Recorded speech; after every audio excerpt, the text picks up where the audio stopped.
সেটাকে দেখুন ভক্ত দাস খোলাখুলি আহ্বান দেলে যে বিজু জনতা দল এবং কংগ্রেস পার্টির মেଣ୍ଟ হো বলিকি বিজু জনতা দল তাকে অস্বীকার কলা নাই অস্বীকার করতে আমি জানিথান্তু যে ପୂର୍ଣ୍ଣଚ୍ଛେଦ ପଡ଼ିଗଲା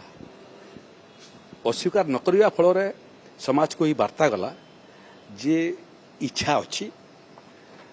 ଆଉ ରାଜ୍ୟସଭା ଇଲେକ୍ସନ ସମୟରେ ବି ଦେଖିଲୁ ବସ୍ତୁତ ମେଣ୍ଟ କଲେ ଅତୀତରେ ମଧ୍ୟ ମୁଁ ଦେଖିଛି ଯେଉଁ ସମୟରେ ୟୁପିଏ ସରକାର ଥିଲା 2004ରୁ 2014 ପର୍ଯ୍ୟନ୍ତ ଏମାନଙ୍କର ଅଲିଖିତ ମେଣ୍ଟ ଥିଲା ପୁରା କଂଗ୍ରେସ ସାଙ୍ଗରେ ଥିଲେ 2009 ମସିହାରେ ପ୍ରଦେଶର ଭାରତୀୟ ଜନତା ପାର୍ଟିର ମୁଁ ସଭାପତି ଥିଲି ସେ ସମୟରେ ମେଣ୍ଟ ଭାଙ୍ଗିଗଲା ମେଣ୍ଟ ଭାଙ୍ଗିଲା ପରେ ରାତି 12ଟାରେ ଆମେ ଗଭର୍ଣ୍ଣର ପାଖକୁ ଯାଇକରି ସମର୍ଥନ ପ୍ରତ୍ୟାହାର କଲୁ ଏବଂ ଦାବି କଲୁ ଯେ ତୁରନ୍ତ ବିଧାନସଭା ଅଧିବେଶନ ଡକାଯାଉ ଏବଂ ନବୀନ ବାବୁକୁ ତାଙ୍କର ସଂଖ୍ୟାଗରିଷ୍ଠତା ପ୍ରତିପାଦିତ କରିବା ପାଇଁ ସୁଯୋଗ ଦିଆଯାଉ ଗଭର୍ଣ୍ଣର ମଧ୍ୟ ବିଧାନସଭା ଡାକିବା ପାଇଁ ଏବଂ ନିଜର ସଂଖ୍ୟାଗରିଷ୍ଠତା ପ୍ରମାଣିତ କରିବା ପାଇଁ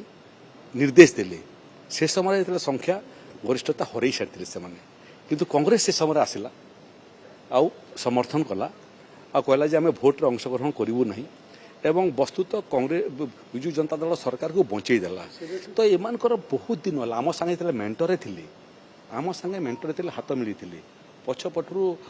କଂଗ୍ରେସ ସାଙ୍ଗରେ ପ୍ରେମ ଚାଲିଥିଲା ଇ ଯେଉଁ ଚୋରା ପିରତି ଏବେ ଧରା ପଡ଼ିଗଲାଣି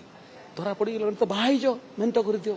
ଚୋରା ପିରତି ଭଲ ନୁହଁ ये परामर्श मु बिजु जनता दल को देवी ये चोरा पिरती करंतु नहीं समाज रे चोरा पिरती भल जिनस नु बाहाई जानतु मेंट कर